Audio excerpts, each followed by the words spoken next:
We could. Okay, cool. Well, I will impromptu introduce my friend, Dr. Timothy Schoechle, and just to know how we got to know each other a billion years ago, back before the days of Wi-Fi. I worked with Tim at his little startup called Cyberlinks, and we had the audacity to try to create global standards for home automation software. Tim chaired the CBUS committee, Consumer Electronics, Consumer Electronics Bus, right? A home network. And I really had a lot of fun working with him. It was my first startup experience. And he's a really smart guy. He knows a lot of things. He's really creative. And the two of us could be dreamers all day and talk about all kinds of things that we'll never actually build, because it's actually fun to dream. So Tim's done a lot of work with standards bodies. You saw his email about the various standards committees he's on. Right now, he's an advocate for, solving global hunger, figuring out how to deal with climate change by managing our electricity better, changing the model of how we use and consume and buy and sell electricity. Yeah, welcome. And I hope that this audience gives Tim some different feedback from the groups he normally talks to. I don't know when you first gave this version of this talk, Tim, but the CU Telecom program is quite different than the ATLS crowd, although in some ways very much the same. So Tim's looking forward to your interactive questions and all that. So Tim, welcome. Well, thanks, Wayne. Yeah, I was on the faculty in engineering on the interdisciplinary telecommunications program for about 10 years, from 97 to 2004, when I finished my doctorate. But the doctorate was not there. It was in the School of Journalism and Mass Communication. So I have a master's in engineering, telecom, and PhD in media studies, communication policy. That's, but I haven't done much teaching since, and I really like to be in the academic environment again. It was very stimulating, because I always said I learned more from my students than I taught them. So the topic today, I'm going to screen share here.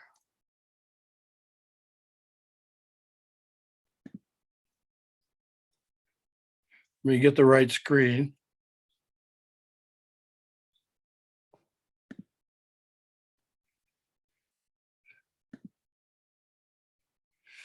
Oh, there it is. Okay, got it.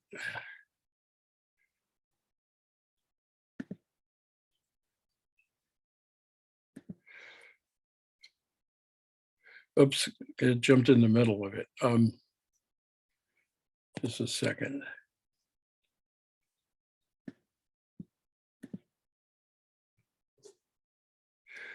Okay, sorry. There we go. Basically, this is the cover slide. The book, there's a book cover on the lower left, and this URL is for that. If you want to read the book, it's a book I just published a couple of years ago I'll do a lot of work for the National Institute for Science, Law, and Public Policy, which is a small public interest think tank in Washington. And we publish a lot of papers over the number of years on the general topics related to communications and electric power and things like that. Let me see here. Okay. At the end of this set of slides, I'll have a picture, a slide with the links to this talk. So basically this talk is structured in three pieces. Basically, it's I'm going to talk about part one, part two, part three. Part one is the big picture. And each of these has a huge amount of material on all of this, and so I'm just going to kind of skate across the top of it. But please feel free especially at the end of each of these parts, to ask me questions or interrupt me if you would like to. The purpose here is to engage, is to really make, to start out anyway, with the big picture, to talk about the dire consequences if we don't change our energy systems now. And it's a call for collaboration with you on doing that. So I think I have some ideas here. The part, so the part one is where we're headed, a high level view of climate warming and energy. Part two is the challenge, what needs to change, and that's transforming energy and electricity. And part three, on the ground, how can we, what we can actually do.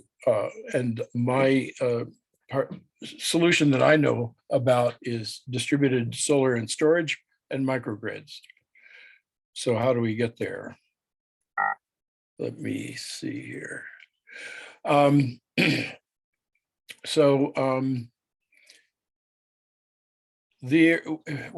won't spend a lot of time on this. I assume you all know about the IPCC, Intergovernmental Panel on Climate Change, and they're in the process right now of issuing a new assessment report on climate change in 2021, the physical science. Just to point out something here momentarily, I wanted to show you today's headline in the Boulder camera. Let me pop out of this, stop sharing for a second, and show you the paper. It says, deadly year for US as emissions soar. There's 6 reports that were described this morning in the paper. Each one of them focused on this and different aspects of this, and that instead of reducing emissions by 5%, we increased them by 6 over the last year. The consequences of global, what I'm going to look at is start by looking at 2 particular papers. One is Climate Change Research Action Must Look Beyond 2100. This is a paper just published and by I guess the national academies. And the second paper is The Future of the Human Climate Niche, which was put out by a group of scholars in Europe, particularly in the Netherlands, at a university in the Netherlands. The COP26 conference, which was just concluded, I like the little quote from the president of the conference, Ayak Sharma. We kept 1.5 degrees centigrade, but its pulse is weak. That means that they ended up with a compromise that said they weren't going to eliminate coal, they were just going to reduce it. There are responses and counter discourses. I won't go into those much right now. I mean, it's interesting to see how people are pushing back on this, but in denying reality, denial, dismissal, and avoidance, I think particularly of the Wall Street Journal, editorial pages anyway. What I'll talk a little bit about is why we're having difficulty doing this, and that has to do with the way we've organized our industrial system, particularly around capitalism and colonialism. And there's an interesting reference that I like is Beckert, which is a story of the Industrial Revolution in the form of it's called The Empire of Cotton. It's a very insightful book about the early days of the Industrial Revolution and how it got started around the textile industry, which then it became every industry after that. But in the textile industry, they invented energy because they needed energy for industrialization. I'll mention that again in a minute, but getting to the first paper, Climate Change Research and Action Must Look Beyond 2100, is a fascinating paper. And it's a little different than most. There's probably a half a dozen authors and from a number of universities, but primarily it's the University of Leeds and some people from Oxford as well, and McGill University. They had done studies of looking at climate models that looked at crops and vegetation and what will happen over the next, up to 2100 and then all the way to 2500 with the crops. And I like part of it is they did something very unusual. They incorporated visualizations into their report. So it wasn't just a bunch of graphs and data, but it was actually some visualizations of what the world might look like. And this picture right here, here's a comparison of India and they didn't go too far into this, but they wanted to use a little science fiction scenario. So they, on the left-hand side, it's today in India, and on the right-hand side, the same scene in presumably several centuries. Then they borrowed from the science fiction novel Dune, and there are two films that one of them just out now. And this, interestingly, there's some robotic agricultural equipment here, but there is the this Dune, this still suit on the person in the right-hand side of the right-hand picture is wearing this suit. This was actually the subject of a doctoral dissertation by some students that wrote up how to build this thing. And it was really picked up, the idea was picked up off of Dune, which really, that one version was kind of impractical, but they came up with a practical solution. This is something you might wear on Mars or someplace.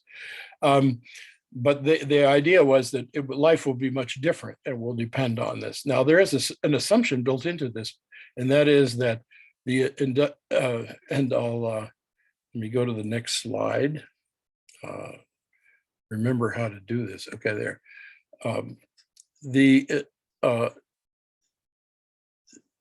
The assumption there in that picture is that there will be an industrial society there that will be able to manufacture that suit in 2100 or in 2500.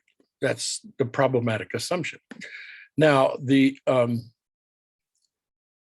I'm sorry, go the right way here. This is where they look at the crop evolution from 2100 to 2500, and you can see that a lot of the stuff we depend on today just won't be growing, won't be growable in that environment at any scale, because the change in the suitable area it shows the change in suitable area relative to pre-industrial percentages. Let me see, I have some notes I want to look at.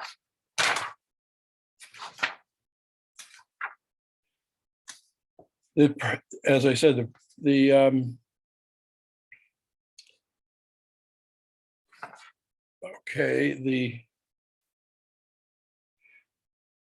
one of the points made in this paper was that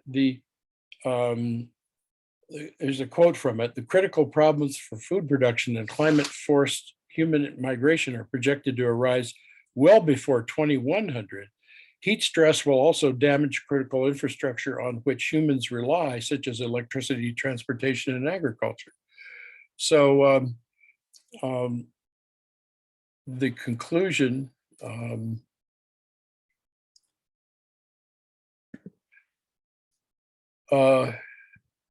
is that it may be difficult to run a society the way we run it with this type of change. The second paper is the future of the human climate niche, which was this primary author of this paper is a guy named Martin Scheffer at this university whose name I can't pronounce in the Netherlands, and it's published by the National Academy of Sciences. And is about half a dozen authors on that paper too. But basically, he talks about the paper talks about climate migration due to near unlivable conditions, and they through a statistic, very detailed statistical study, they were able to determine that 1 billion people may move for every degree centigrade temperature rise. They will have to move. They won't be able to live due to heat stress in that area. And the paper estimates that over 3 billion people will need to move, may need to move. The conclusion that over the coming 50 years, 1 to 3 billion people are projected to be left outside the climate conditions that have served humanity well over for the past 6,000 years. And they went back 6,000 years to determine that there was a sweet spot in the temperature of around 31 degrees centigrade for human habitation. And that was consistent over 6,000 years. So the next, here are the maps that they produced, some maps showing the difference between the current, or at the top, distribution of population to the temperature zones to 2070. And you can see the differences in the bottom slide, that you can see the areas where people are going to have to move. And those are the red areas that where people are living now, that they won't be able to continue to live there. So because he uses the term, what is it?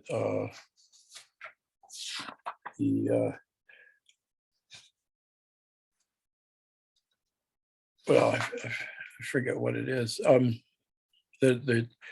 Yeah, here it is, near unlivable conditions. Not necessarily unlivable, but near unlivable, okay, whatever that means. So the next part of this, how do I get rid of this menu bar up the top here? Okay, the part 2 is transforming the energy and electricity system. The contributing factors are, let's see, how did I,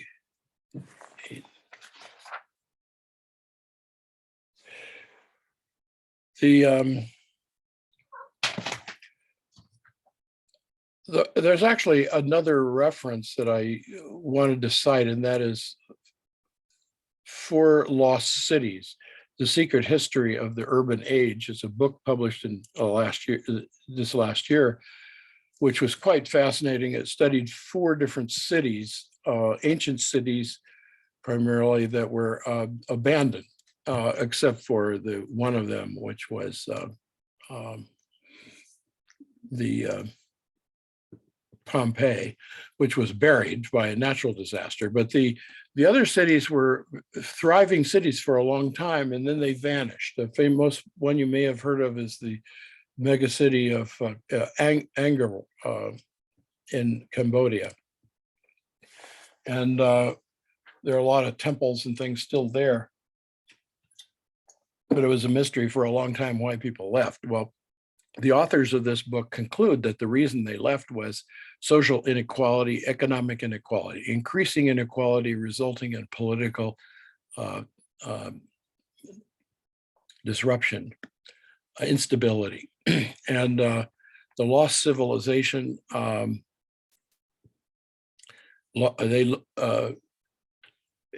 The implications of this for us is it could be happening on a global scale, not just on a city scale, in which we're losing if huge numbers of people have to move, they're going to have to move somewhere where there are already people. And look at the conflicts that we have seen develop just around relatively minor dislocations, such as Syria and Guatemala and places like that. And the people trying to flee from the Middle East into Europe. Imagine when it's billions of people, not just hundreds of thousands, okay, or thousands. You can imagine a level of political instability that would come out of that. We have the risk is the abandonment of urban and industrial structures and the loss of social cohesion. And we're experiencing that right now in the United States, to a certain extent, and it might get worse. So are we going to be, how are we going to deal with this? So I'll switch now to the part 2, which is the transportation. Anybody have any comments or questions on that last section on the part 1? Just that the US military is surely engaged in thinking about these problems too, when we're talking about mass migration and politics. Yes, that's a good point. In fact, I think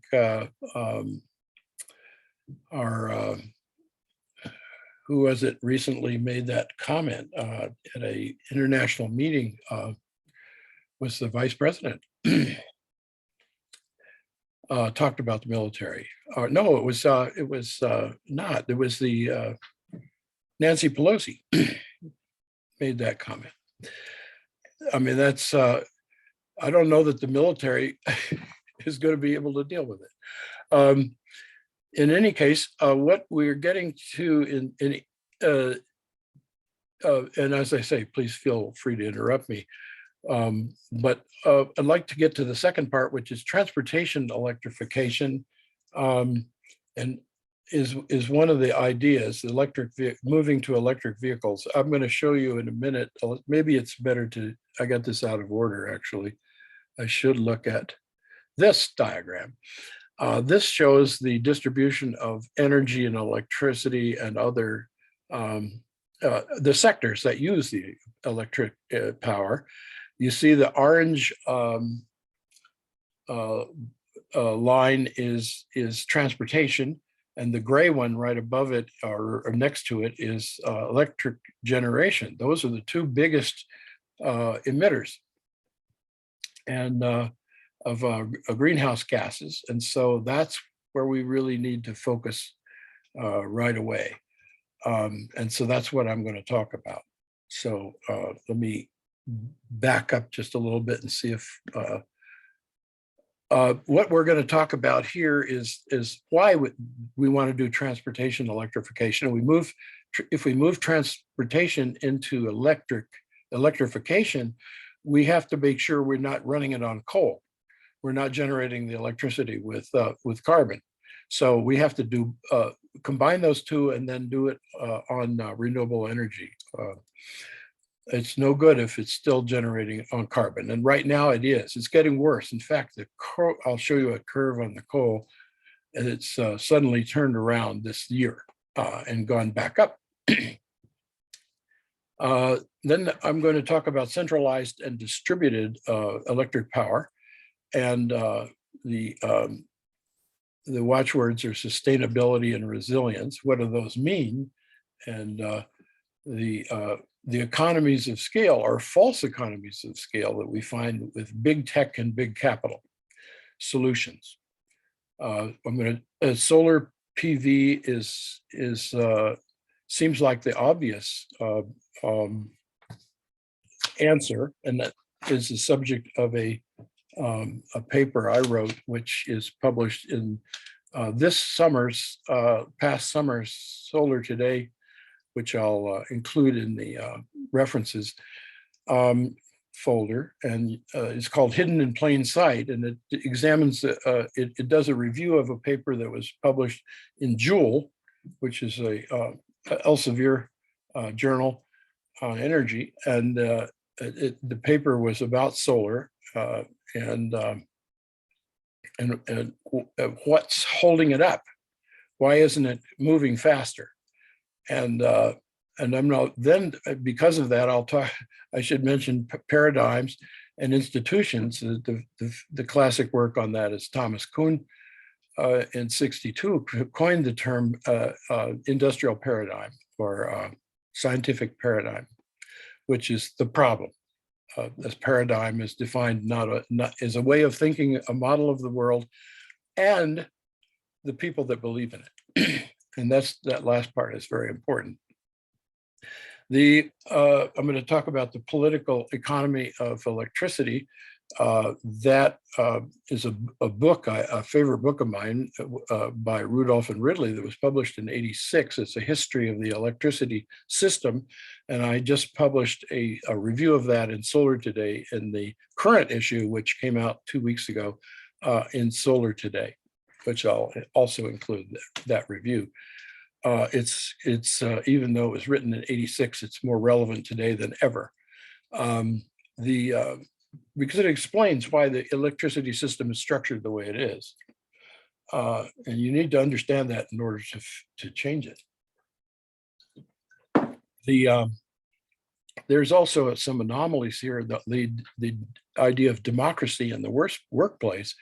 We have institutionally embedded carbon economy of coal and petroleum, and we can't seem to get rid of it.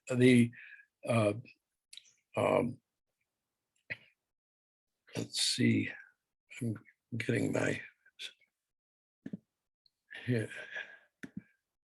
click the wrong button here. Let's see. Okay, let me get back to for now, to the energy, transforming the energy grid or power system. These are very interesting.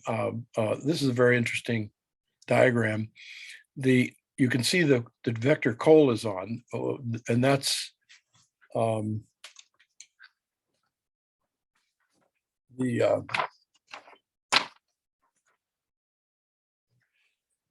coal is going the right way for now, until now. In fact, as I said before, it's taken a big jump just in the last year because a number of factors that that have having to do with the COVID-19 and the attempt to deal with that. Natural gas is going the wrong way here, and renewables are going the right way, but they need to go a lot faster. That's the blue curve. One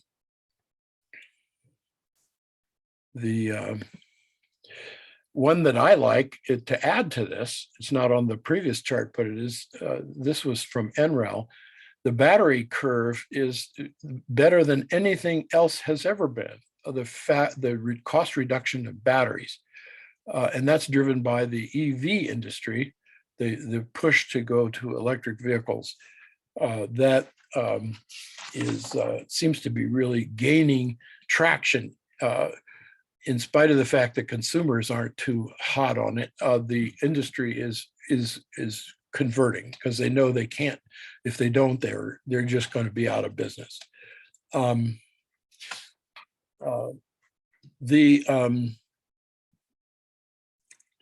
do I do here? There.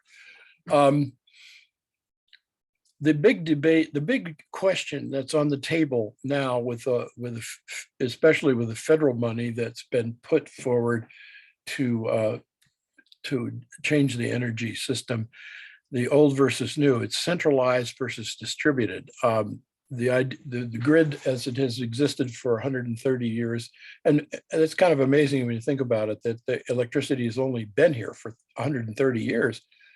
There hasn't been, before that, we didn't have electricity. How could we manage without it? You can imagine having your iPhone or your light bulbs. I mean, it's amazing that it's only been that long in human history.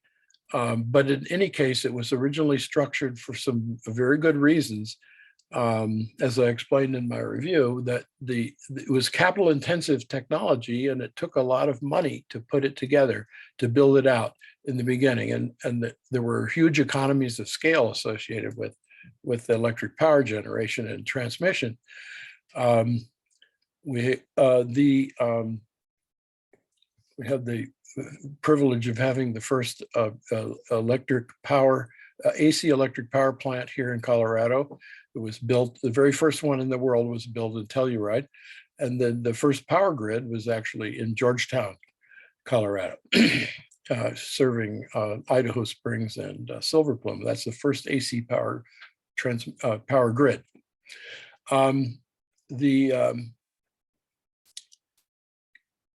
uh, what was the institution that was created by the electric power early on was the banks got very involved, and JP Morgan became the boss, and he owned basically Edison, and in the 1920s he owned about a third of all electric power in the United States. They built a system that was built by the Edison company, but the Chicago Edison, and it was called enabled them to buy up most of the electric power. There were many electric power companies, and they bought them all and consolidated it into an institution that I called the IOU-PUC symbiosis. That is the investor-owned utility together with the Public Utilities Commission that regulates it, and that is a mutual dependency there. That is a solid institution throughout the United States, and that only was created in the early 1920s, over just a very few years, at this point in time, 60% of the electric power in the US is produced by investor-owned utilities, profit-making utilities that are big corporations. And the rest of it, the other 40%, is small rural electric co-ops and municipal power companies in towns. And I should point out that some of those towns are like Fort Collins and Longmont. Our neighbors are municipal electric companies owned by the people that live there. And there are all over the state, there are about 18 rural electric co-ops that are, because the big investor-owned utilities didn't really care about rural populations. They were interested in the economies of serving metropolitan areas. So that's why we have a big focus on big tech and big capital, because these investor-owned utilities earn their profits from capital investment in centralized generation and transmission systems. So they have very little interest in having solar PV on your house, on your rooftop, and a battery in your house. They have absolutely no interest in that, actually. And they will go along with it to a certain extent, because they have to. But the bottom line is that that's not what they have in mind. And what they do have in mind is at the bottom here, this list of investors searching for big capital solutions. Right now, you'll see the investor-owned utility business models are focused on return on capital assets. They get 10 to 12% return on capital assets. That means profit on all the big stuff they build. So they're interested in nuclear, small modular nuclear reactors, concentrating solar power, hydrogen, and big transmission. And I could list a lot of other things too, but certainly not rooftop solar and batteries in your basement.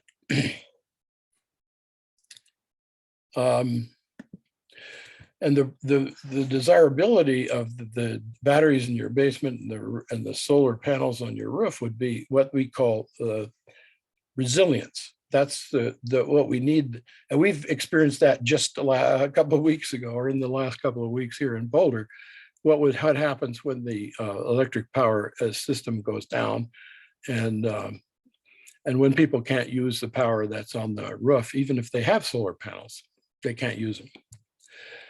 Because they don't have the infrastructure to support those in their buildings. So now how am I doing on time here? Let's see. Want to wind this up pretty soon here, I guess, right? Is that our time schedule?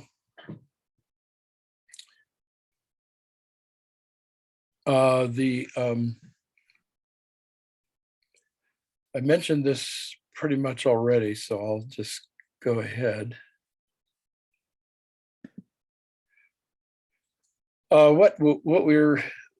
This is part 3.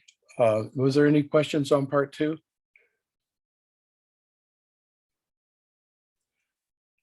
Okay.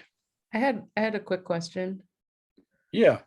So you mentioned that the transition to renewables needs to happen faster, but how does that come into play with the cost, the carbon cost of transitioning to green tech? The carbon cost. What is that? Yeah, or rather the resource cost. So the amount of rare earth minerals, for example, that it will take to create these wind turbines and solar panels and things like that. Doesn't that limit the rate at which we should be transitioning to greener renewable technology, or no? Well, yes, I think it's a very good question. And I know a lot of people that write about that. And that's a whole area that we need to get into, that we could get into, that needs consideration, because right now these technologies, either both the production, the paper on solar PV that I'm going to refer you to is goes into some of that transition. You know, what's going to take to really make those produce those products sustainably. Sustainability is a really thorny issue, and the same thing with battery technology. But those technologies are still in flux. They're changing every day. They're improving, and I think those problems will be addressed. That we will have battery technologies that don't require so many rare earth metals. In terms of wind, I'm not a big fan of wind because it tends to be more capital intensive. There's no reason that the wind turbines should be as large as they are, and the wind farms should be as large and remote as they are. But that has been the vector the industry has taken, because that's where the capital assets are that they can invest in and make money off of. Really, what's happened to, why don't we have urban wind turbines, small turbines? That technology has been badly neglected. There's been some research on it, but nowhere near enough. So I think we can deal with those problems. We just have to get to a renewable and sustainable energy, and I think that the path is there. I don't know all of the answers. I hope that addresses your question. It's a really good question. Surely did. Thank you so much. I can give you some references on that. In any case,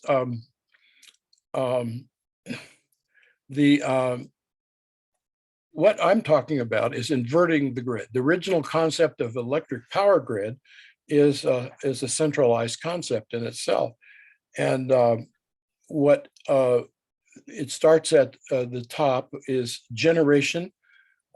Big scale generation. The original power plants had to be a bit large to be economical. They were steam plants originally and hydro plants, and then we progressed into other things like nuclear power and stuff like that. But there's generation, and then there's transmission lines that carry the power to where it's used, and then there's distribution lines that go out into the neighborhoods, and then the user is at the very end.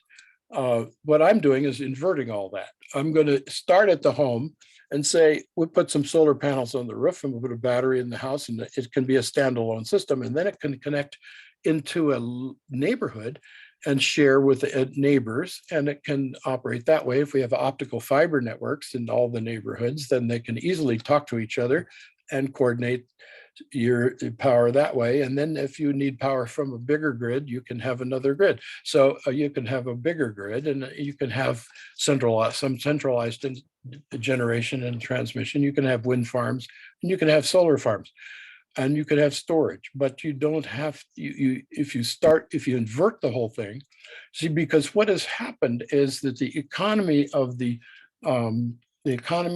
technology have changed. They changed from the large scale generation. What we have now is consumer electronics. You can buy a complete solar system for your house for less than what it costs to buy a car. It's it's a home appliance. A battery is a home appliance, and an electric vehicle is a home appliance. And so it's a different way of looking at it. It's not a part of a centralized system. It's starting at your house and then working its way out. And what we have, I'm very involved in the development of international standards for how this can be implemented. Now, let me pop down to another slide that basically shows the power grid. This is what the home of the future would look like in this vision. And it's basically all these appliances and inverters, solar panels, and a control system. The control system is what's missing right now, because we do have the other parts, the solar panels, the batteries, and smart appliances and communication inside of homes and buildings. But we don't have any kind of standardized control system. But that's jumping ahead a little bit. By the way, this is a good picture of it. This is from my article in Solar Today that was published in fall of 2021 or fall of 2020. What you see in this picture is the left side, and the background is mostly the conventional power grid. And then in the foreground on the right, you have the microgrid, which is a solar microgrid. And the two can be connected together, and they can live together in the same environment, because the microgrid can be broken off and operate on its own if it needs to. And that's what you need. And your house can be broken off and operate on its own if you need to. So that's what we call resilience. And the path that I'm visualizing here is one where we gradually restructure this grid around microgrids and homes and buildings, instead of building large scale anything. So that's anyway, back to this electrification is a good idea, as long as we're not, as we can change the source of the electricity. The electric vehicle charging is a big factor, because if you move your electric vehicle onto the electric power system, it at least doubles the amount of power you need. If you buy an electric car, you will spend more money charging the electric car than you will running the rest of your house. And that's fine. But we have to size the power system in your house to charge your car. Just get ready for that. The point, the people that are really innovating today are not the investor-owned utilities. They're the munis and the co-ops are the people that can actually do it. They're the ones installing optical fiber networks in communities that are, and the munis and co-ops are owned by the people that use the power, that live there. They're not owned by investors in Wall Street. And they're putting in the optical fiber and able to install the microgrids and implement what I call energy democracy. And the watchword is decarbonization, decentralization, and democratization.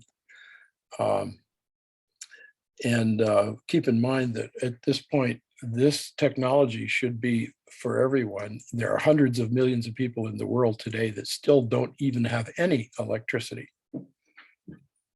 So they shouldn't be building centralized power grids. So we jumped over that, and here's how, now we're into the third level of how we actually do this. And I'm running out of time, so let me just wrap it up by saying, whet your appetite to hear more about this. This is the conventional way of implementing solar. You have a solar panel and an inverter that feeds power into the grid. You're selling 100% of your power to the grid. It's called net metering. And if the grid goes down, you go down, and none of your stuff will work until the grid comes back. We have a different way to do it. And we put that infrastructure in the house. The house, if the grid goes down, the house runs by itself until the grid comes back. And it only needs a local grid. It doesn't need to go beyond the community. If necessary, it could be a microgrid that can be islanded from the rest of the grid. And the technology is in process. We have products now that can do this, that can do most of this, except for the There needs to be a universal standardized control system that is at the heart of this. We're working on international standards. I am right now to develop those standards. And then we would like to recruit a vast army of open source developers like you and everybody to develop the software to make it work and to expand it into all these application areas.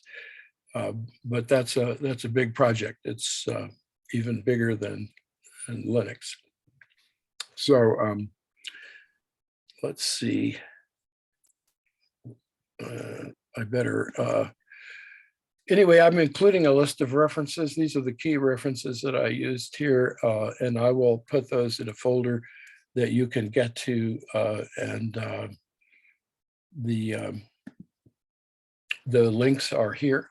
This will be, here's how to contact me if you want. And there is slides. There will be a slide, a folder with all the references in the slide presentation in it. And of course, the whole presentation will be posted. So thank you very much. Any questions? I have a question. Yes. Yeah. Do you have opinions about the Telecom in France? About the what? The Telecom in France, the ITER? I'm sorry, I'm not hearing what you're saying. The what in France? I think he means tokamak or the Yeah. maybe hadron. Oh, fusion. Yeah, that. Well, I put that in the same class as we have solar power. We have fusion power already. Yeah. Fusion power is already here. We don't need to build it. It's already here. It's 93 million miles away, safely situated. We don't need nuclear fusion, and we don't need nuclear fission either. Tim, what are the legal boundaries, constraints on getting your PV system back under your own control rather than connected to the grid? So I've got PV on my roof, and sure enough, when the grid goes down, I go down, and it's incredibly frustrating. But I wonder whether whatever I've agreed to, or whatever what's to prevent me from hacking that myself? Well, nothing. You can do it. My sister did exactly that. She lives up in Fairplay, and she's connected to the power grid, but she decided to build a system for herself, and she bought the inverter and the batteries and the lithium-ion batteries, the latest stuff, and she paid about $30,000 for it and total, and she got a 30% tax credit, and she built it, and it works great. You can do it, and you can still be connected to the grid and use the grid as a backup, but don't bother selling any power to the grid. Yeah. And what's the lifetime these days of batteries that would suffice for that purpose? I think it's in a state of rapid change. It's probably a 10-year situation. You can even use lead acid batteries. Those have been around a long time, and they're getting pretty good, but they're nowhere near as good ultimately than the lithium-ion batteries are going to probably be the winner here. But there's not the ones in the cars. It's a little bit different. Lithium iron phosphate is the favored technology for buildings. The car batteries are a little bit different kind of higher power lithium ion battery. But there's companies here in Colorado even making yet another kind of lithium ion battery. It may be very promising. So it's hard to say, but you can buy this stuff right now off the shelf, and these batteries, and they will probably go in 10 years. And they're pretty expensive right now, but the price is dropping every day. So Tim, question, if I happen to have a large roof that faces due south 40 degrees and doesn't have a solar panel on it, right? And if I would save up my piggy bank and build a big panel there, and if I had more electricity than I needed from my PV, could I sell it to my neighbors without having to go through the big shareholder-owned utility, and how would that work, and what economy would we create, and how would we make sure we have, an equitable system to share electrons from those who happen to be in a sunny location to those who may not? Well, the answer is if you lived in Longmont, you could do that. And if you lived in Fort Collins, you could do that. And about 19 other cities in Colorado, but you can't do it here. Can't do it. Yep. You can't, it's illegal. There is a thing called a certificate of public need and convenience that is issued by the Public Utilities Commission to all the monopolies that there are two in the state that have actually a monopoly over all electric selling and buying. They're what they call a monopoly and a monopsony. A monopsony is a single seller, a single buyer, and a monopoly is a single seller, and they're both. They're combined together. Public Service of Colorado and Black Hills Energy, and anybody living in their territories has no choice but to do to buy it from them. And So if I just, strung a wire between my house and my neighbors, and I said, hey, I have extra electrons, you could have them, I could be in trouble in Colorado? you'd be in trouble, yes. In trouble, that just seems wacko. They shut you down so fast. All right, all right. And who owns the copper? Well, the copper, that's a good question. It's My HOA could own it, right? if you've paid for it, let's put it this way, the consumers paid for it again and again, but it's actually owned by a private corporation that is in the case of Boulder, it's a law firm in Minneapolis that sells electricity. Right. How about if I had a great big mirror and I redirected some of the light to my neighbors? Well, hey, that might be a good idea. Yeah. You could put it into optical fiber and send it over there. Oh, but the power lines that transmit presently energy from Xcel Energy to my home, I'm not allowed to use those because, but if it were telecom, right, is there not an analogy to telecom where the power lines are really a common utility, common carrier? Well, Not in this that, state. yes, but that's in Colorado by law that is under the complete control of the monopoly. The telecom is a little different. It's still originally was a monopoly, but that monopoly was broken up and then became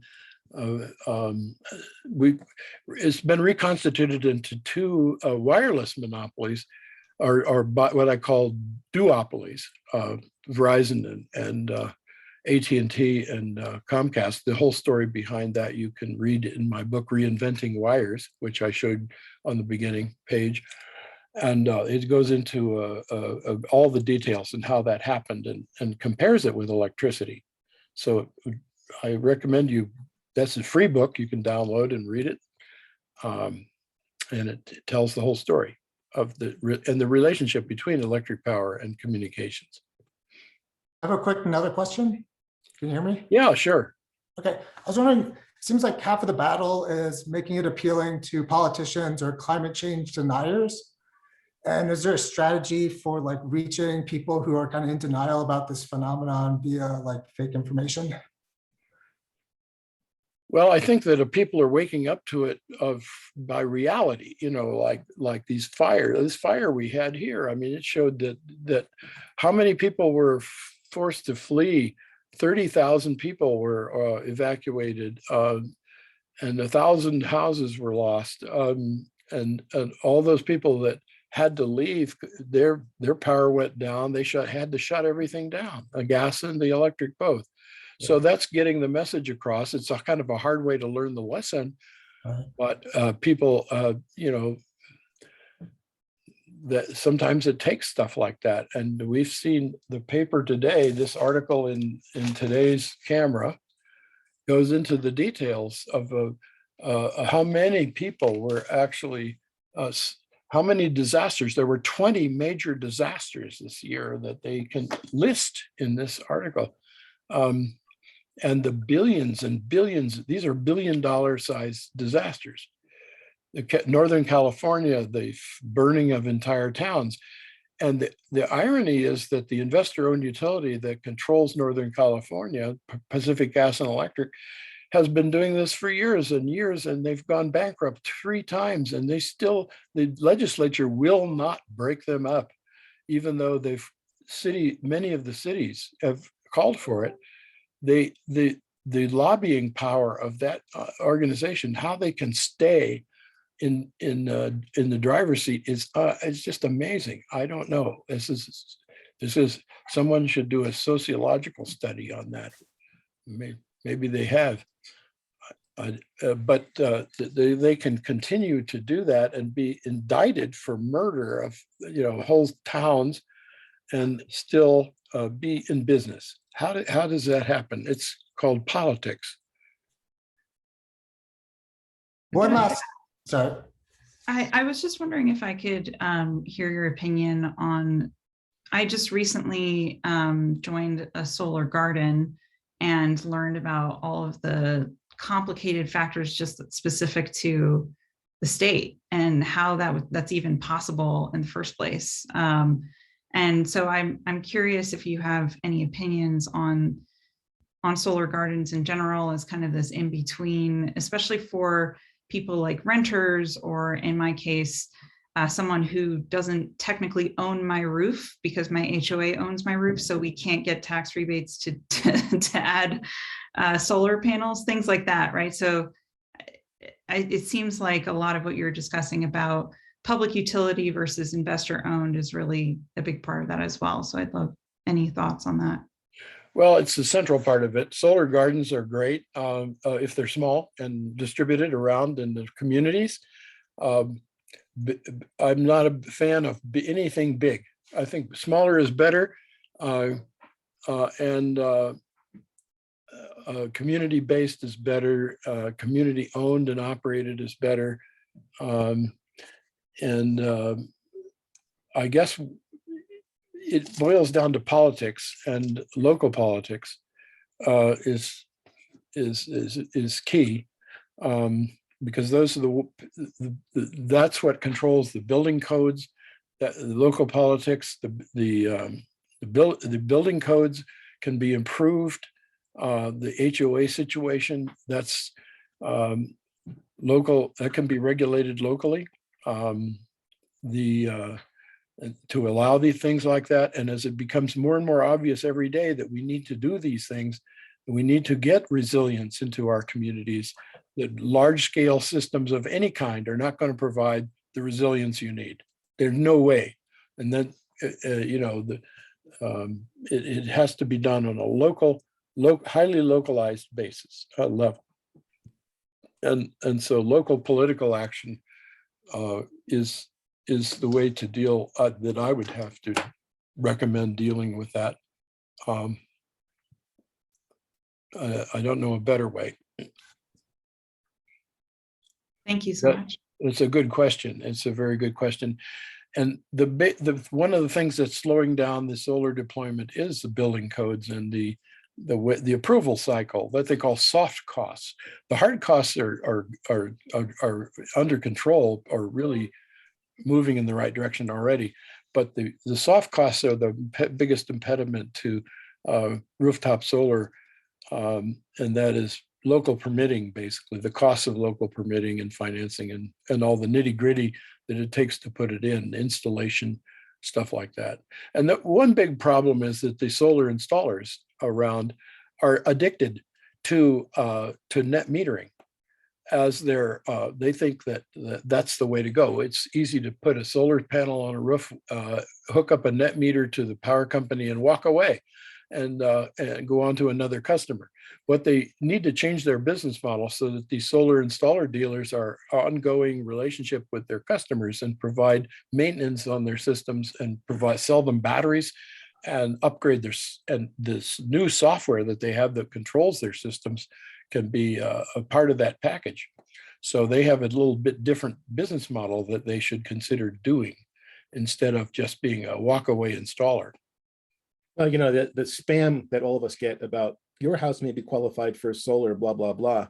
the value proposition is never save the planet or improve your quality of life or your resilience. It's save money on your electrical bill. And so part of the transformation for us to make is our relationship with energy, right? How do we use it? How do we share it? What the real costs are. And I just don't think the world's ready for that. I'd love to see some clever atlasy ideas about imagining a future where people think differently about their energy consumption and their relationship to the where energy comes from and what impacts it has on their community. So some food for thought. I don't know what kind of a class that could be, or a workshop, or a design studio or something, but something to consider, sort of just jump over the current situation of politics and capitalism and finance and say, what would life be like if we had a different model of energy use, right? So right, and the main difference would be the fact you could use that power if the rest of the grid were down for some reason. Yep. That's the number one issue. And I think there's a big discussion going on these days about right around here about how's the investor-owned utility going to meet these goals? What's going to happen? And what I could tell you right now, what's going to happen is the costs are going to go up, no matter what happens with the solar and the battery costs. The costs of electric power delivered by the investor-owned utility are just going up. And the reason is they have to retire a lot of obsolete stuff that, of coal burning power plants. They're having this debate over the big power plant in Pueblo right now, $1 billion coal plant that has been offline on and off and on and off. They have expectations of investors have expectations on returns on that, and they have to deliver that. So they have to get the ratepayers in Colorado to not only finance retiring the old along with its profits, but also buy the new stuff and let them own that too. And so that's going to get astronomically expensive. And what will then happen is that a lot of the people that can afford to bail out will bail out, and it will leave the rest of the people holding the bag. And the rates will be unbearable. Tim, I like your work. I agree with your points. But, I've heard that we should do these proactive things for 30 years now. And it's like we're right where everybody predicted we'd be with like climate stuff. And I was one of the people that had to evacuate with the fires and all that. And I don't know. It's not that I doubt what you talk about. It's that I just don't know what will compel people to have the will to make the change. And I am frustrated because, like, I know they found plastic in the rainwater out here, and that this area is not actually in a drought. It's in the process of airification. And I find it completely impractical to own a electric vehicle, especially because I live in an apartment. And I think many things in society seem to be reactive rather than proactive. And how bad do you think it'll get before changes as you're pitching were actually to be funded and take place? Well, that's a really good question, and I really don't know the answer. But I know what I can't change a lot of those things, but I can change some things. And one of the things I do know how to do is to build these systems,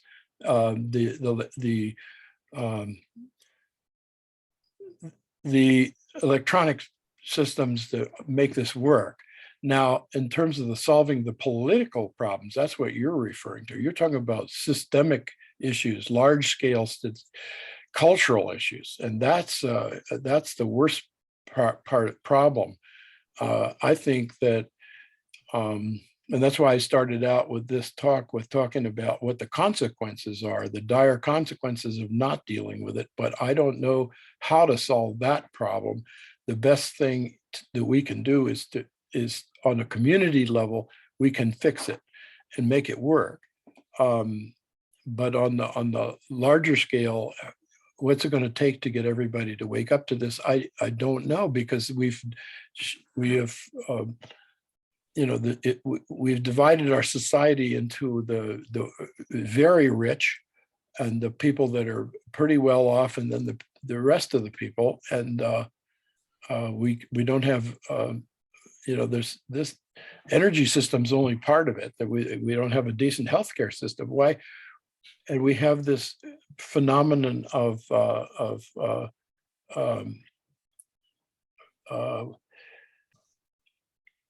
the lack of social cohesion that's coming out of this division of wealth and power, wealth and income. We've got the tycoons that should be leading this, things, duking it out over who could build the best spaceship, and who can get paid, who's getting paid the most, who's the wealthiest man, whether it's Elon Musk, or whether it's Jeff Bezos, or whether it's Sir what's his name, or Bill Gates, or whoever, and they don't care. They're all situated, and so, and then you have a lot of the people who, we can't get health care, we can't solve this. We can work miracles in getting a vaccine, but we can't get people to use it. Why? The problem is lack of trust in in institutions. The social cohesion is evaporating, and we have a disbelief or lack of faith in our institutions. And the institutions of modern society are the universities, the government agencies, the institutional knowledge is in those forms and corporations. And if people don't trust them anymore, you can't solve these problems. It can just go downhill. So why are you not for next generation fusion energy? Because it's already being developed? Because it's a highly centralized, capital intensive technology. What do we want that for? Why have it? What good is it? Well, the thing is, like, why not have both? Like, they're not mutually exclusive or opposed. They're both good ways of making energy. Because it's a very thorny scientific problem. Absolutely. It'll take decades to solve that, if it ever can be solved. Well, it's in production, and if it works, it works. If it doesn't, you're out tens of billions of dollars. These are just research projects. I've looked at it in great detail. These are just hypothetical research projects that are 20 years from any kind of a solution. But it's being built. Like, they're working. Well, they're building a test site. That's what they're building. It doesn't work. It doesn't generate electricity. It's just a test. So you're saying the forecast says it's too far ahead to be productive immediately? Yes, and even if it was productive, it would put the power back in the hands of huge corporations. Yeah. That's the problem of this. That's the basic problem in the first place. But it makes sense for a business model, because it's like related to continual renewal of client and provider revenue flow. Yeah, it's the same old model. I think AJ mentioned, in the 30 years, what's been going on. I think the big hope is for something disruptive. The day when I can go to the hardware store and buy 2 different cans of paint and put them on my roof in opposite directions, hook a wire to them, and now I have electricity for $10, right? Or batteries that are really small and don't light my house on fire. These are disruptive things that when consumers could make a choice to generate their own electricity for cheap. The power industry says, now what? We've lost the market, right? People take care of this themselves. That one hasn't happened yet. You could argue that solar panels are way cheap, but the financial model we built takes all these incentives and tax credits and goes back to a finance industry, not to the actual cost of delivering the technology to your house. I think fusion is another thing that could be disruptive, when we actually can, at a scale, produce electricity with less energy than it takes to sustain the fusion. That's where we're kind of not there yet, right? It's only small margin yet, if at all. Or if we could do nuclear without, the risk of waste. All these things. That's kind of the promise of fusion technology, is that there is a lot less. I'm afraid, though, that the real disruptive event will be 24/7 continuous affordable power is not a reality anymore, right? I have a friend who lives in Beirut. He's a musician. Imagine being a musician and you can't ever do a recording session because you're never sure when the power is going to go out. And you'd like to buy a generator, but the government won't let you do it, right? So then this is, they had that big explosion there and then broke their economy. And so they haven't rebuilt their infrastructure. So here's a guy living in what was a modern Mediterranean city, doing cool music stuff, and he can't run his studio. So for him, this is disruptive enough that he thinks he needs to leave, right? Because his local government and economy has collapsed and does not give him 24 power, which we've all grown to rely on. Imagine that kind of disruption here. We'd be throwing our hands up, right? Of course I have 24/7 power, I have 24/7 internet. I can't do this without that, right? So we like these things to be continuous. And as Tim's pointing out, we've put the complete control of them into shareholder-owned companies who bottom line is not our quality of life, not sustainability of the planet, not our future, but shareholder return. And, at some point that might fall apart. I hope we don't get to that disruption, right? I'd rather see the other disruptions. Other ones are just minor, sort of tweaks. Like I was fooling about, how could I sell electrons to my neighbors? But if you could do that at some scale, some community, some part of the world could say, boy, the centralized system has not ever really served my needs, right? If I could do this, that would be a disruption. So I don't know what other kind of disruptions there are. I look to the imagination of our community, at CU and ATLS and beyond, to think about what else are things we could do. And I've read Tim's papers, and we've talked for years about this idea of these complicated systems that coordinate power distribution, delivery, transactions, all this kind of stuff. And it's really interesting. And it's so different from the way we do it now. We've done it the simple way. It Right. seems like redundancy. There's a whole lot of ideas there. Yeah. I couldn't write fast enough. Yeah. What, Matt? It seems like having redundant or several sources of energy at the same time seems beneficial, because if solar goes out, it feeds off the grid. If the grid goes out, you go back to solar and wind. I'm from Iowa. There's a lot of wind turbine or whatever they're called, but half of the time they're like not working. I'm thinking, of the bearings in these things strong? Why is it's windy and these things aren't moving? It's such a collection of complex things. That's the problem. And I'd like to think that, boy, the disruption would actually simplify things. That would be great. Like I said, my amorphous semiconductors that come in a can of paint, that would be so disruptive, and it would be simple. I think Hey, I like your thinking. like Tim's picture show, it went from how your house used to work to how it's going to work, and there's more stuff in the picture. I think that's probably the evolution. We evolve to more complex things. We start out with something simple. We have something complicated, right? Well, there's the stuff in the picture, but that's replacing stuff that's even more complexity that's out in the grid right now. That's right. That's right. Tim, these whole neighborhoods that burnt down they burnt to the ground. They have the opportunity to build something different and incorporate like ideas like that, but that's not going to happen. That's a cool radical idea.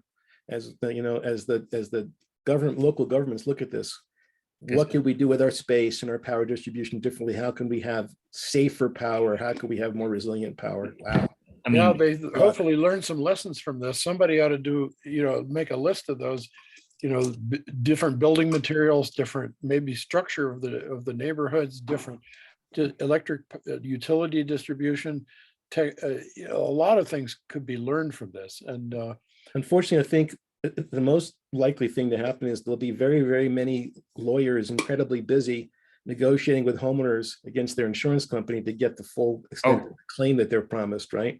So I've read it's going to cost Superior $75,000 per lot to clear the debris, and it's going to take a year at least. Yep.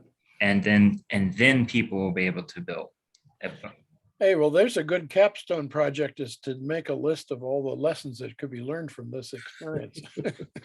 I think though the lessons, I just think that, at least from my observation through because I've liked environmental stuff since like high school, and that's why I say like 30 years. But when you look at like how the Superior's water treatment plant, that they lost power but their backup generator burned.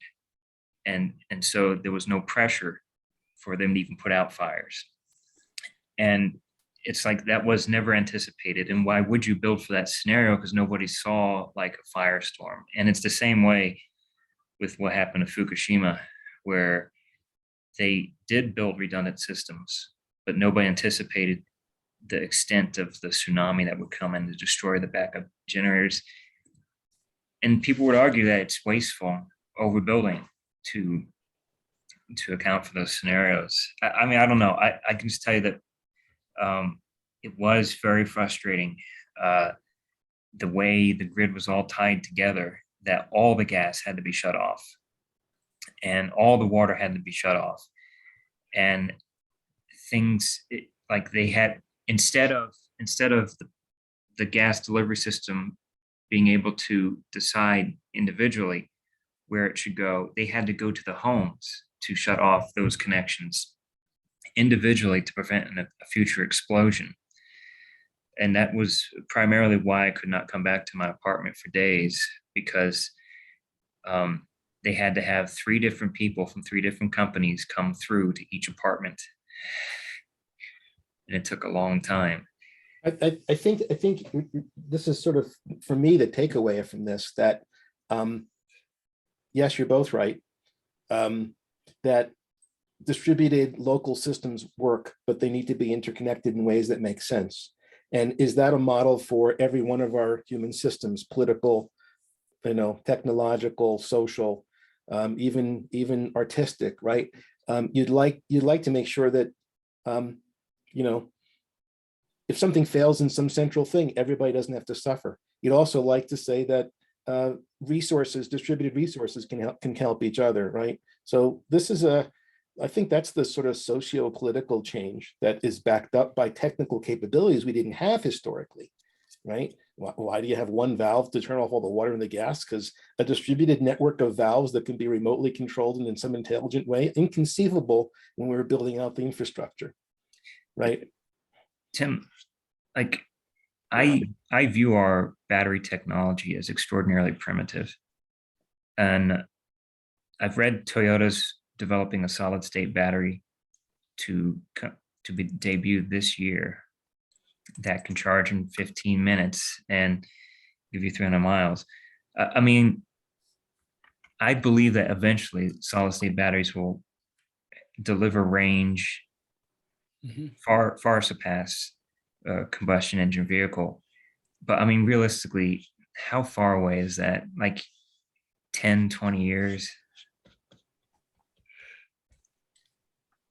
Well, it's hard to say. I don't know.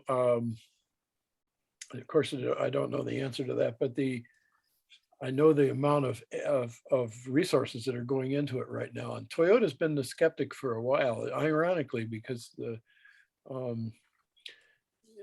insofar as that they pioneered this whole idea of at least hybrid electric vehicle. But they even came around just recently and said, well, okay, we're going to do it. I think that the commitments that have been made, it's like there won't be any alternative to do it. It's a do or die for them, for the automotive industry. And if you look at these projections I started out this talk with, it's a kind of do or die for everybody, for everything, for modern society, because by 2100, we won't have a society that looks anything like what we have today. I won't be here, but some of you may, and your children will be. It won't look anything like the way we've got a society today if it stays on this vector. It will be a throwback to the Aboriginal society, I think. Because think about what it takes to build a 747 or 777 or 737. Think about what it takes to build a modern car. Think about what it takes to build an iPhone. It takes an infrastructure. It's not a single product. You have to make thousands of them, and you have to make it.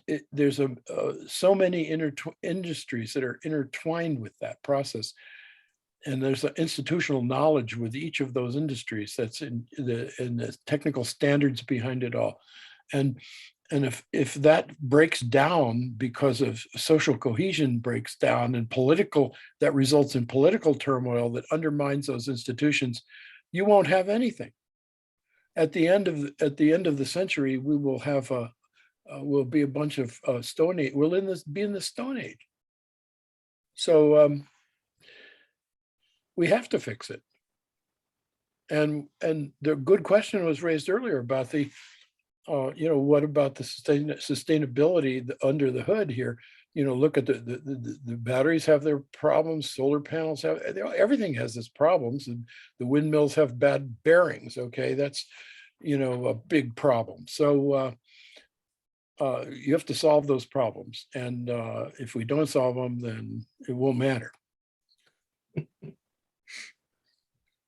Thank you for your time. I appreciate it. This is great. We've whittled ourselves down. Okay. Everybody went off to the faculty meeting. That makes sense. That's always the hard stop for this, but nice to have a chat with people who care about this stuff. And I'm hopeful that us and people like us will make some changes. I'll stop the recording, but